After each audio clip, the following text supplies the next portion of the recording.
sobre a técnica e a ética, perdão. Para a discussão sobre a questão da a hegemonia da técnica e as suas consequências éticas, né? Então, em virtude do desejo de convivência e de segurança, o homem construiu a cidade para nela habitar com seus iguais. Mas o crescimento da cidade veio com um profundo desrespeito à natureza, que parece ter chegado ao seu clímax com o estatuto de mero recurso dado à natureza pela técnica moderna.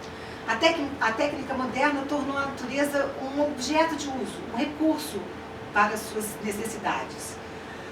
A ação humana, antes da hegemonia da técnica e da ciência, não ameaçavam a estabilidade da natureza, mas hoje não se pode mais falar disso. A industrialização em larga escala, orientada pelo desejo ganancioso do lucro, agride a natureza e a expolia avassaladoramente. Como ser vivo, o homem é parte integrante e dependente da natureza e sofre junto com ela.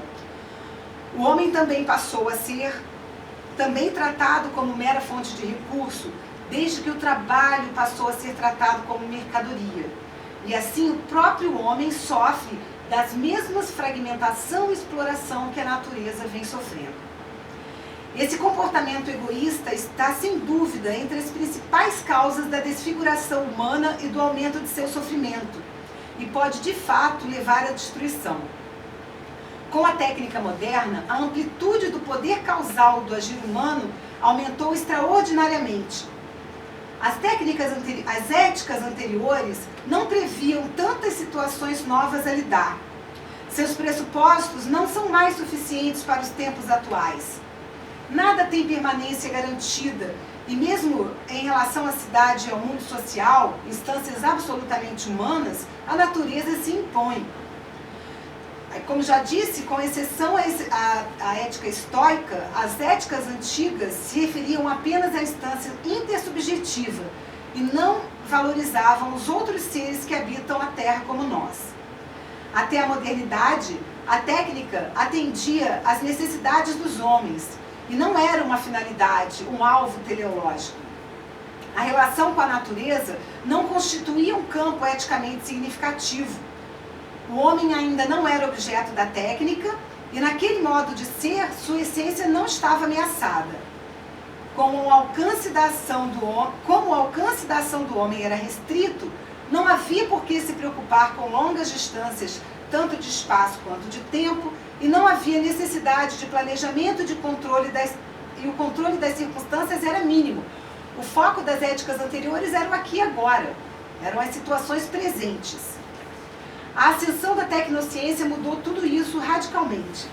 O homem passou a agir de forma violenta sobre a natureza, comprometendo a própria vida humana e a de todos os seres. A natureza, antes inabalável diante do agir humano, revelou sua profunda vulnerabilidade diante desse modo de vida tecnológico do homem. Tal fragilidade nunca foi prevista, e os danos só foram detectados depois de haverem ocorrido. Hoje, os atos humanos influenciam toda a biosfera e os efeitos nocivos ficam cada vez mais evidentes, especialmente depois da Segunda Guerra Mundial. Assim, o agir tecnológico do homem abriu um novo horizonte de responsabilidade e passamos a ser responsáveis também pela natureza em virtude da nossa capacidade de modificá-la e até de destruí-la. Diante desse quadro, Jonas defende que o saber, como importante causa do nosso agir, passa a ser um dever ético, bem como o reconhecimento dos seus limites. Isso implica um controle para nosso poder técnico-científico imenso e a miúde perigoso. Assim, Jonas afirma que a ética não pode mais se limitar à dimensão humana, mas deve visar o bem humano e o bem não humano. As atuais circunstâncias exigem correção do erro da ciência moderna de reduzir a natureza a ponto de não lhe atribuir mais dignidade ética.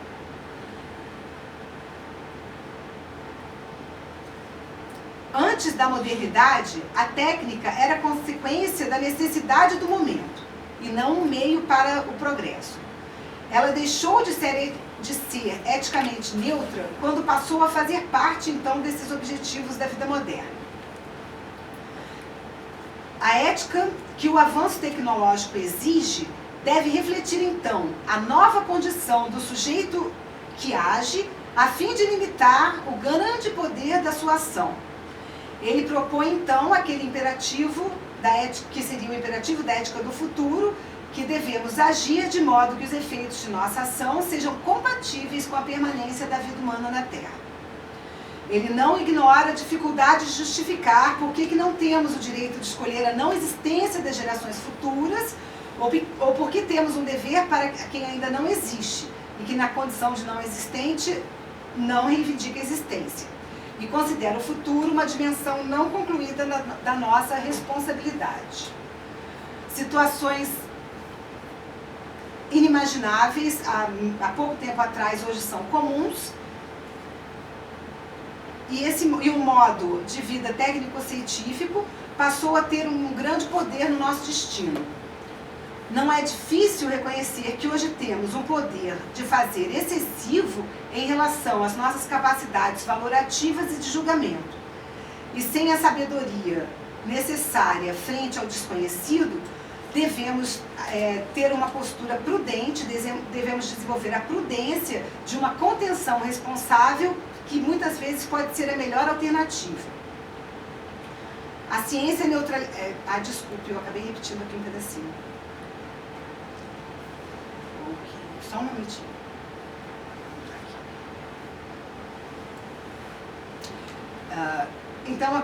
Então acho que agora deu para situar o problema da técnica, né? Jonas enfatiza que esse momento do desenvolvimento da tecnologia, e quando a tecnociência se torna então hegemônica na sociedade, hoje a ciência é quase uma religião, né? Vamos dizer assim, é preciso, então, se desenvolver uma ética que seja capaz de dar limite a esse poder que a tecnociência conferiu ao homem, porque esse poder é extremamente perigoso e porque a gente não sabe para que usar esse poder. Então, Jonas busca esclarecer os fundamentos dessa nova ética e ele quer identificar os princípios dessa moral e considerar essas relações, as relações dessa ética com a política.